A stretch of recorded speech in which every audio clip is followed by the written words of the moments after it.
પ્રાર્થનાથી તમારી બધાના દુઆથી આજે મને નામદાર કોર્ટે જામીન આપી દીધા છે અને તમારી વચ્ચે મેં આવી ગયો છું। તમારી વચ્ચે આવેલું છું ત્યારે નેતાઓને પણ આજના મંચ પરથી કહેવા માંગુ છું, तुमको क्या लगता था नहीं लौटेंगे, तुमको क्या लगता था नहीं लौटेंगे, गलत। जब तक तोड़ेंगे नहीं तब तक छोड़ेंगे नहीं। ये चैतर वसावा है, चैतर वसावा कभी झुकेगा नहीं। મને કેટલાય લોકો મળ્યા, મોટા મોટા લોકો। હું જયારે 3 દિવસની પેરલમાં આવ્યો, ગાંધીનગર ગયો, કીધું કે હમણાં મંત્રીમંડળનું વિસ્તરણ થવાનું છે, તમે પણ જોડાઈ જાઓ અમારી સાથે, હમણાં તમને મંત્રી બનાવી દઈએ। પણ જે મારી ગરીબ જનતાનો મને સહકાર મળ્યો છે, મારી ગરીબ જનતાના મને આશીર્વાદ મળ્યા છે, આ આશીર્વાદ, આ સહકાર એ મંત્રીને મુખ્યમંત્રી કરતા પણ મારા માટે બહુ મોટી વાત છે।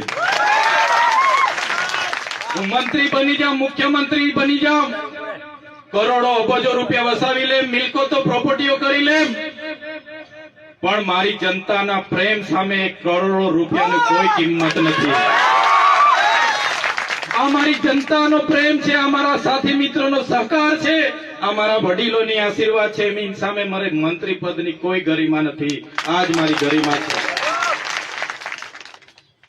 આજ મારી પૂંજી છે। ત્યારે આવા દિવસો અનેકો આવી ગયા, અનેકો વેઠી લીધા। નામદાર કોર્ટે શરતોને આધીન જામીન આપ્યા, એમાં ખોટી ખોટી એફિડેવિટો રજૂ કરવામાં આવી, એમાં કહેવામાં આવ્યું આ તો ઝુંઝારો માણસ છે, માથા ભારે માણસ છે, આટલા બધા કેસો થાય છે, આમ થાય છે, તેમ થાય છે। ભાઈ મારે તો કોઈની સાથે જમીનના ઝઘડા નથી, મારા કોઈ 2 નંબરના ધંધા નથી। લોકો માટે કેવડિયા લડવા આવીએ, ભરૂચ લડવા જઈએ, દાહોદ લડવા જઈએ। આ સરકારના લોકોને ગમતું નથી, અધિકારીઓને ગમતું નથી, અને મારા પર ખોટા ખોટા કેસો કરીને કેસો વધારતા જાય છે।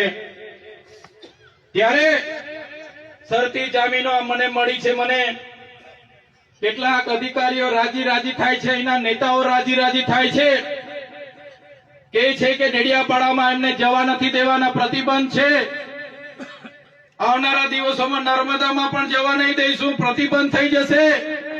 એ નેતાઓને, પોલીસ અધિકારીઓને કહેવા માંગુ છું, આ ચૈતર વસાવા લોકોના દિલમાં રહેશે, ત્યાંથી કાઢી નથી શકવાના।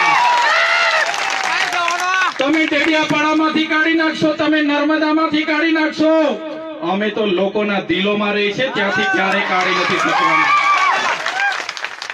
આ લોકોનો પ્રેમ મળ્યો છે, આ લોકોનો સહકાર મળ્યો છે।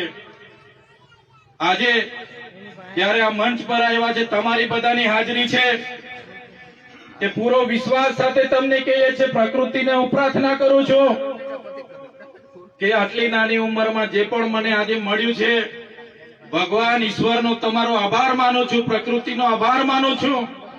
મારી ગરીબ જનતા, મારી આદિવાસી જનતા, દલિત જનતા, મારી મહિલાઓ, બહેનો, વડીલોએ મારા પર જે વિશ્વાસ મૂક્યો છે, જે ભરોસો મૂક્યો છે, એના પર ખરા ઉતરવા માટેની પ્રકૃતિ મને શક્તિ આપજો,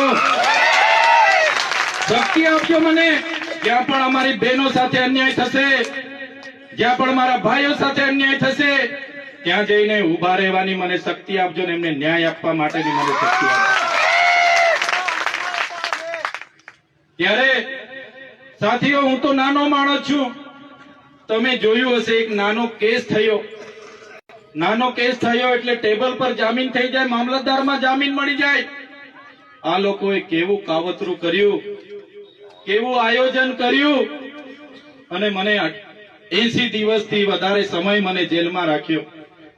મિત્રો, હું નાનો માણસ છું, આટલી મોટી સરકાર, એમના મોટા મોટા નેતાઓ, એમની આખી પોલીસ ફોજ, એમની આખી આર્મી SRP ની ફોજ, હું એકલો લડી નહીં શકું, પણ તમારો સહકાર મને મળતો રહેશે, એ જ મારી તાકાત, એ જ મારી મહેનત, તમારો સહકાર એ જ મારો મનોબળ છે। એટલા માટે જ હું આટલા મોટા તંત્ર સામે લડી શકું છું, બાકી તો મને મારા પરિવારને ક્યારના લોકો પૂરા કરી દે। પણ તમારા આશીર્વાદ છે, તમારો સહકાર છે, એ જ મારી તાકાત છે. આ સહકાર, આ જ આશીર્વાદ આવનારા દિવસોમાં પણ મને, મારા ટીમને, મારા વડીલોને બધાની સાથે તમે રાખજો. આવનારા દિવસોમાં પણ તાલુકા અને જિલ્લા પંચાયતની ચૂંટણી છે. આજે હું એકલો છું, પહોંચી નથી વળતો, ત્યારે મારા યુવાનોને, મારા વડીલોને, મારી મતબેનોને પણ તમને કેમ છું, તમે હવે તૈયાર થઈ જાઓ. તાલુકા પંચાયતમાં લડો, જિલ્લા પંચાયતમાં લડો, સરપંચમાં લડો. આવનારી ધારા